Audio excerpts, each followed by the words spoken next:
PlayStation, the brand that brought us iconic masterpieces like The Last of Us, God of War, and Marvel's Spider-Man, but sometimes even the gaming gods get greedy. The gods are petty and pathetic. Hi folks, it's Falcon, and today on gameranx, 10 of the worst cash grab attempts by PlayStation. Starting off with number 10, a really blatant one, the Until Dawn remake. Until Dawn is a choose-your-own-adventure type game that came out on PlayStation 4 in 2015. It's good, probably one of the better games of the genre. Making one of these things inspired by 80s horror movies, it's a good idea, and it does feel like your choices matter, because there's a whole bunch of different outcomes. A lot of characters actually live and die based on your choices, which, I don't know if you know this, but gameranx also does that. A certain amount of you watching right now, in fact, a large amount, have not made the choice to subscribe yet. What gives? Make the right choice here, folks. Give us a subscription. I promise we'll give you good stuff, not like what Sony was doing. I mean, I'm not knocking the choice element of this game for certain. In fact, what they did, it was great. It's a fun concept and well executed. That is not the cash grab part. The real greed came in 2024 when Sony inexplicably remade the game for $60. Like, the remake, not even going to pretend that it's terrible. It adds some unnecessary stuff. It changes a few things for no reason. It does look better, not a lot better, but it's essentially the same game, repackaged and resold for $60, near full price. At the time, it was full price. Ugh. Only took a year for that to change. Out of all the unnecessary remakes Sony put on PS5, it's probably the most unnecessary. It's not even made by the original developers. There's really no reason for it to exist other than Sony putting out an Until Dawn movie and giving an excuse to sell the game on PC as well. It's not terrible by any stretch. It's mostly the same as the original though, and you haven't played that version in a long time, you probably won't be bothered by the changes, but the whole enterprise just feels pointless. Did it need a remake? Probably not. You could have remastered it and put it out as like an update, like a $10 update or even a free update, you know? Sony did what they did anyway, though. And number 9 is The Last of Us Part 2. So Last of Us is a highly valuable IP for Sony. In fact, they have just been endlessly re-releasing and remastering these games to increasing indifference to the target audience. The series has only been around a little more than 10 years and has 2 entries, but the amount of times it's gotten released is just crazy. On one hand, it makes a certain degree of sense. I mean, these are very popular games, so the original remastered version jump from PS3 to PS4 maybe doesn't hold up to the generational jump that came in the sequel, the one from PS4 to PS5. In this game's case, fans begged Sony for years to put out an upgrade patch for it, but they didn't do that until just right before releasing a fully remastered version of the game in 2024. This is after The Last of Us Part 1, which was a full graphical remake of the first game that came out in 2022. It's exactly the same game with new and improved graphics, while the second game just got a standard remaster. That's not even the end of it. They put out a complete edition combining both games, and they sell that too, like separately. Like, they can't stop finding new and exciting ways to sell the same 2 games. And number 8, PlayStation Plus price increases. When PlayStation Plus first launched back in 2010, it was pretty controversial. Sony was charging players just to go online, something you could do for free with PC games. It was annoying, but they were kind of just following the leader. Microsoft was doing the same thing with the Xbox. The monthly subscription sucked, but it was necessary for getting online with friends, so it served its purpose and at least cost about what you'd expect for something like that. In 2021, PlayStation completely revamped the service in an attempt to compete with Xbox's Game Pass, and while they've never really been able to match Microsoft's service in terms of value, at least it was fairly cheap. In 2022, the cost of PlayStation Plus was fairly low at just $59.99 annually, which made it a pretty good deal if you were online a lot. That was acceptable for a while, right? Until 2023, when they jacked up the price by 33% on yearly prices, so the lowest tier sub jumped from $60 to $80. And the most expensive tier went from $120 to a brutal $160. A massive price increase with nothing else to show for it. Just a price increase. They didn't do anything to improve value. It was the same old service. It was just more expensive. I mean, at least they didn't bump up the monthly or the 3-month prices, but the price increase basically completely killed any value those annual subs had. You're barely saving anything. And while the prices haven't increased since then, Sony has all but promised the cost of Plus will be going up, especially since they've announced that hardware is not necessarily the future anymore. So we've all got that to look forward to. At number 7 is PlayStation All-Stars Battle Royale. Sony wanted a piece of that Smash Bros. Pie, so they made a copycat, but it was much maligned, the All-Stars Battle Royale. I don't really know if this was Sony's idea. The entire game's development history was shrouded in mystery, so maybe it came from developer Superbot Entertainment. Sony just greenlighted it. I don't know. Regardless, what the game eventually became was a blatant cash grab in a way that Smash Bros. Just isn't. I'm not saying Nintendo ain't a bunch of money grubbers, but you can't deny that they make quality games. And what makes Nintendo's fighter stand out is its willingness to put deep cuts and classic characters in, while PlayStation All-Stars is just chock full of Flavor of the Month PlayStation 3 characters. Sony has a deep well to draw from, but for every Parappa the Rapper, they've got 3 Colonel Radix, just generic dudes with guns. That's a big problem, because there's too many characters in this fighting game that are just guy with a gun. Even characters like Ratchet and Clank and Jak and Daxter, who have more going on, are boiled down to guy with a gun. At least the game does have Dante from Devil May Cry. That's a good pick. Only wait, it's DMC Dante, the one from the much maligned reboot. We don't need to get into that discussion. I like the game. It's not as good as the rest of the games. I understand why people don't like it, blah, blah, blah. But his inclusion is symbolic of why the game doesn't work. Instead of trying to create a fun and varied roster of fighters, they just threw in as much IP synergy as possible. Kick! Don't test me! Punch!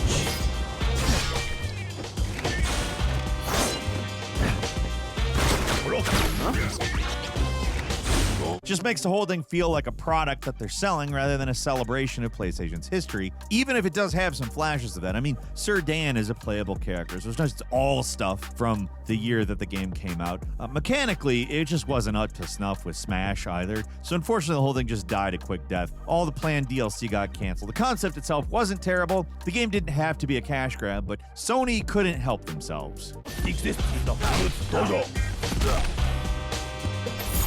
Punch!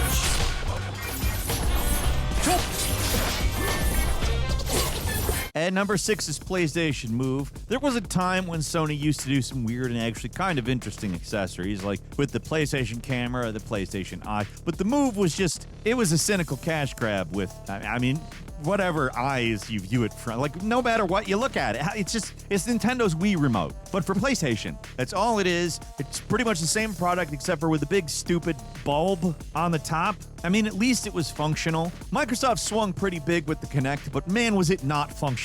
The Move, I almost said the Wiimote.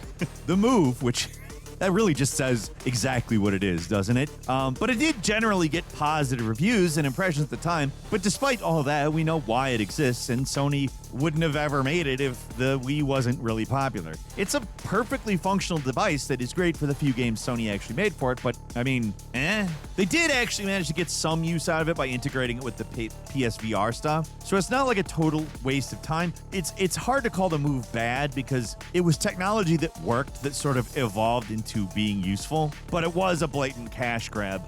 One of the most blatant Sony ever attempted. I mean, look at it. It's a black Wiimote with a stupid ball on top.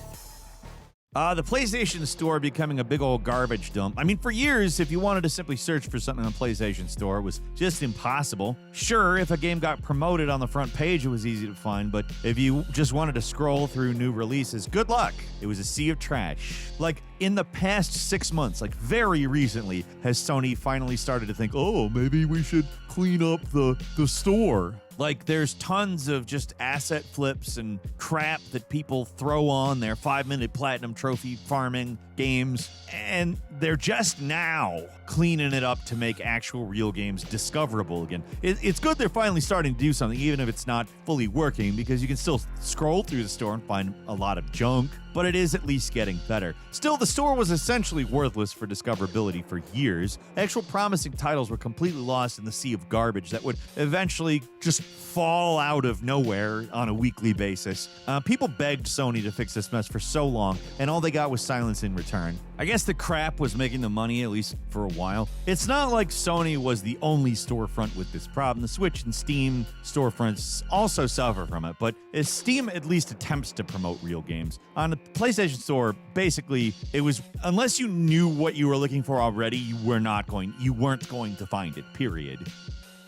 And number 4 is PlayStation Home. Launched in December of 2008, PlayStation Home was Sony's answer to Second Life. It was a social gaming platform, a metaverse before the idea of a metaverse was a thing. It was in some ways very ahead of its time. If Sony had stuck with it and made it work, maybe it could have been Fortnite, maybe it could have been Roblox, but it didn't quite happen because it closed down April 1st, 2015 after years of dwindling use and increased server instability. It's a platform people have fond memories of, and the concept was cool, but man, it was a cash grab on Sony's part. It was just jammed full of microtransactions and in-game advertising that was really aggressive and in your face. Ads would play on big screens and social spaces. Certain areas would get transformed as a means of cross-promotion with certain Sony properties. The whole thing was just one big advertisement that we had the privilege to play. So basically Fortnite with less of a game wrapped around it. There were games to play, but Home was primarily a social space, and that's what made it both interesting and kind of a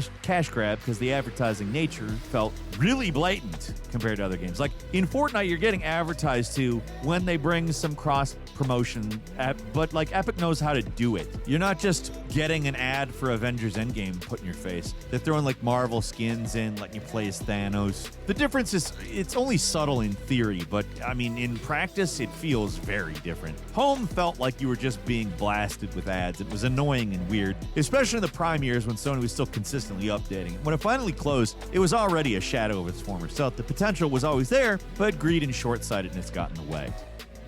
And number 3 is proprietary Vita memory cards. The Vita itself was too good for this world. Actually, an excellent handheld, but Sony killed it before it had a chance to get off the ground. There's actually multiple reasons why the Vita ended up failing, but the easiest and most obvious was the proprietary memory cards, which were extremely overpriced and only usable on Vita systems. A similar situation to the Xbox Series consoles, at least at first, but the difference is that if you wanted to use the Vita, you had to get an additional memory card. There was no internal storage on the base models, and even when they did add internal storage, it was only 1 gigabyte, which was not enough considering the Vita was meant to be a digital platform. The games were small, but not that small. It might not sound like a big deal, but consider what they're asking for here. The standard price of the Vita was $250. If you wanted a decent amount of storage, say 32 gigabytes, you'd have to fork over another $100 on top of that, which seriously, yes, that's how much the Vita memory cards cost. Around double what a generic memory card cost at the time. The Vita came out in 2012. It wasn't 2001 anymore. People couldn't get away with making special memory cards that only worked on one device. Even the original PSP required memory cards that could be used elsewhere, but suddenly the Vita was only compatible with this one kind of card that only works on the Vita and nothing else. Blatant cash grab. One of the biggest mistakes with the Vita. The other was that Sony didn't really know whether they wanted to push another handheld or the Sony Ericsson phone platform, which was just Android. It's all bad. It's terrible that Vita was a casualty of all of it. And number 2, Little Big Planet disappearing. It's not the most blatant cash grab out there because there really isn't much cash to be grabbed here, but the cheapness of Sony and indifference in which they treat one of their formerly great franchises is telling, if nothing else. See, in January 2024, the servers for Little Big Planet 3 went down, meaning that the many user-created levels for that game and all previous Little Big Planet games were just no longer accessible. In the early months, devs promised to get the servers working, but as the months went by and communication just stopped out of nowhere, Sony was like, psych, the servers are just going to be down indefinitely. So all those levels and games Little Big Planet fans had made, they're just gone. In its time, Sackboy was one of Sony's most recognizable mascots, and Little Big Planet were some of the best things to come out on the system. The game's incredible creation tools help foster an extremely talented community, and the stuff people managed to make in this game sometimes boggles my mind. I could spend hours just scrolling through levels, seeing what wild stuff people were doing with the engine. So seeing the entire online community just disappear with zero notice, or fanfare from Sony, is pretty telling. They could have brought the servers back and let everyone know when the game would be going down permanently so everyone could at least save their favorite user maps onto their consoles. They could have given the community time to back up their creations, but instead they let servers languish and die and then posthumously announced that all their hard work was gone for good. Sorry, not sorry. It's not a cash grab exactly, but it is exceedingly cheap, which we could maybe call a passive cash grab. It was also just a crappy way to treat one of the most popular franchises and fans of it. They didn't want to spend the money to keep the servers running and functional, so all that hard work is just gone. At least the games can still be played offline, so they're not completely dead, but without the many brilliant community creations, the games might as well be dead. And finally, at number 1, the live service push. There really can be no other number 1. Sony's disastrous live service games initiative has been bad not just for PlayStation fans, but also terrible for Sony. They've spent billions, with a capital B on this project. They bought Bungie for $3.7 billion, and what has that got them? Well, underperforming Destiny 2 expansions. The Last of Us Factions got canceled, an extraction shooter marathon game that got a lukewarm reception at best from the beta. Then there's Concord. Could have just labeled this point Concord, but honestly, the game itself wasn't really the problem. It wasn't good, but it wasn't terrible. The problem is nobody wants this stuff from Sony. It flies in the face of the cinematic single-player experiences that PlayStation fans have come to expect from first-party Sony games. Concord was rejected not because it was an all-around bad game, but because fans and players just didn't want what it was offering, and it certainly wasn't like a great example of what it was offering either. Sony's only real live service success here, it's Helldivers 2, a game that started development well before the actual Sony-backed live service attempt even started. And it's not like Helldivers 2 hadn't had its fair share of controversy, but sales don't lie. On PC alone, Helldivers 2 has sold more than all other PC re-releases combined. Ultimately, this whole thing has led to fewer games coming out, and it's more infrequent than ever before, and the lack of games was already a problem for Sony. It's only gotten worse in the PlayStation 5 generation, so a lot of games have been canceled, delayed, or abandoned by Sony, despite their desperate attempt to get some of that live service gold. But like most gambles, it's not worth the effort, and everyone involved, from the players to Sony themselves, came out poorer because of it. And that's all for today. Leave us a comment, let us know what you think. If you like this video, click like. If you're not subscribed, now's a great time to do so. We upload brand new videos every day of the week. Best way to see them first is, of course, a subscription, so click subscribe. Don't forget to enable notifications, and as always, we thank you very much for watching this video. I'm Falcon. You can follow me on Twitter and book me on Cameo at Falcon the Hero. We'll see you next time right here on GameRanx.